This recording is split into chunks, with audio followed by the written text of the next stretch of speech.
OPS TTV Dinakaran இருவரையும் சேர்த்து சொல்லி நியூஸ் கோயில் வந்து பழனிசாமி குடும்பத்தை கொடுத்ததா சொல்லப்படுது. அதை பற்றி எதனா பேசினாங்களா? அதான் இன்னைக்கு அது மாதிரியான பேச்சுவார்த்தைக்கு ஒன்றும் பேசலை.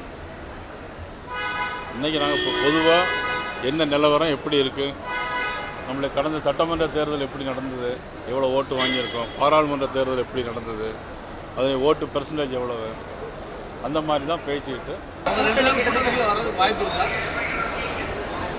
அதாவது தேர்தலை பொறுத்தவரையில் இன்றைக்கி தமிழ்நாட்டில் திமுக வந்து அகற்றப்பட வேண்டும் என்பதுதான் எங்களுடைய நோக்கம்.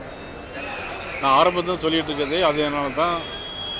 அதை ஒத்த கருத்துடைய எல்லாரும் ஒன்று சேரணுங்கிறதும் ஆனால் டிடிவி தினகரன் வந்து திமுக இருக்கிறத விட அதிமுகவோட தலைமை எடப்பாடி பழனிசாமி கடுமையாக இருக்கிறாரு. அவர் முதலமைச்சர் வேட்பாளராக ஏற்றுக்க மாட்டோம்னு சொல்லி அந்த நிலைமையில் அவர் நீங்கள் எப்படி கண்டிப்பாக ஒரு காலத்தில் இந்திரா காந்தி மதிப்புக்குரிய இந்திரா காந்தி அம்மையார் மதுரைக்கு வந்தாங்க. அப்போ திமுககாரங்களாம் கருப்பு கொடி போராட்டங்கிற பேரில் கல்லை வச்சு அடித்தாங்க. அப்போ அம்மாவுக்கு வந்து தலையில் அடிபட்டு ரத்தம் வந்துச்சு. அதே கொச்சப்படுத்தி பேசுனாங்க. அதுமாதிரி அதுக்கப்புறம் ஒரு 6 மாதம் நடந்த தேர்தலில் வந்து திமுக கூட்டணியே வச்சாங்க. அதுக்கு தான் இந்த பதில். ஏற்றுப்பான்னு நினைக்கிறீங்களா? அதான் அரசியலில் வந்து நிரந்தர நண்பர்களும் இல்லை, நிரந்தர பகைவர்கள்.